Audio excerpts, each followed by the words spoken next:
there's an area of concern for the football team at this point of the fall camp, it might be the secondary, where only Travis Uwale returns as a starter.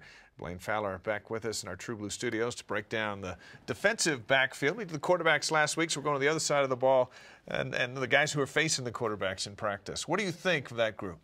I think it's an athletic group, and I think they have more athleticism and more depth than they've had in a long time, especially at the corner position.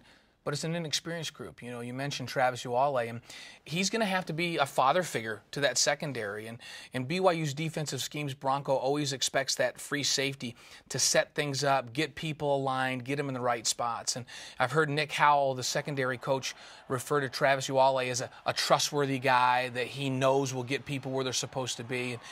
But don't underestimate his athleticism. He's a guy that runs really well. He can cover a lot of ground, and he will be the anchor of that secondary that a lot is going to be expected of this year. We were at practice the other night, and as you watched that group, what stuck out? I was impressed with how well they ran to the ball, and I was also impressed with how Bronco was very trusting of that secondary even on the first day. We saw him do a variety of packages defensively, some nickel where he brought Mike Haig in. We saw them bringing blitzes off the edge with linebackers and playing a little man coverage. I think we're going to see a defense this season that Bronco Mendenhall is going to let loose. He's going to cut them loose and let those great athletes at linebacker come on blitzes and pressure the quarterback. So Uwale's a name we'll be familiar with as we look at the secondary. This is last year's group. Now as we look to what it's going to appear like come Mississippi, what do you expect? Well, you look at Robbie Buckner at that field corner, and I was watching practice the other day with Kellen, my oldest, who played defensive back here. He was really impressed with Robbie Buckner's feet. He says he put a clinic on how it's supposed to be done. So he's going to be a good lockdown cover guy. Corby Eason has had significant playing time. He'll be fine there. We've talked about Travis. And then Daniel Sorensen at that cap position is going to be a guy that people will be really excited about by about the middle of the season. He is a big, fast, active defensive back. He played as a true freshman, and he is exactly what they need at that cat. He'll come up and smack people. He can cover a lot of ground.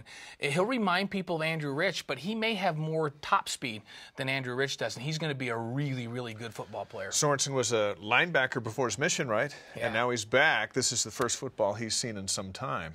Surprisingly, he doesn't look like he has any rust in that first practice. I loved the way he was running around the field and moving, and I think big things. If BYU were in a conference, he'd be the kind of guy that you would be thinking about all conference honors. He's that kind of athlete. And before he's done, you're talking national honors for this guy if he lives up to his potential. So if you're Bronco Mendenhall and the biggest question marks are with your defensive secondary, here as they wrap up their second day of practice, you feel pretty good about your group? Yeah, I think he feels really good about the athletes, as does Nick Howell, the secondary coach. And I don't think that they're going to be afraid to bring blitzes and put that secondary in positions where they have to cover. Bronco's philosophy has always been, well, you don't have to cover that long. If you got great guys coming off the edge and you can hit the quarterback in 2 seconds, well, your guys don't have to be unbelievable back there in the secondary anyhow. And so I expect them to blitz, and I expect them to trust that secondary this year. When you were here quarterbacking, what relationship did you have with the DBs during practice? And you want to beat them, but at the same time, you want to get them better so you can win on Saturday. How does that work with Jake Heaps and this group? Well, you want to challenge that secondary because you want them to get better. In fact, we always used to joke that Robbie Bosco and I would talk, and Steve Young, and we'd say, why is it that when we get to games on Saturday, the guys are wide open on some plays that in practice they're not? And you get familiar with one another in practice, first of all, but our secondary is always solid. Kyle Morrell was my roommate, right. And he was really, really good at free safety. You want those guys to be great. You want to struggle a little bit in practice. If it's too easy, then you're concerned. Next week, we're going to go from the question marks to all the answers when we talk about that front seven defensively. Yeah, the linebackers, I was going through it in my mind. They're 8 deep at linebacker this year. Now, what a luxury is that to have 8 guys that you can go to and rotate through.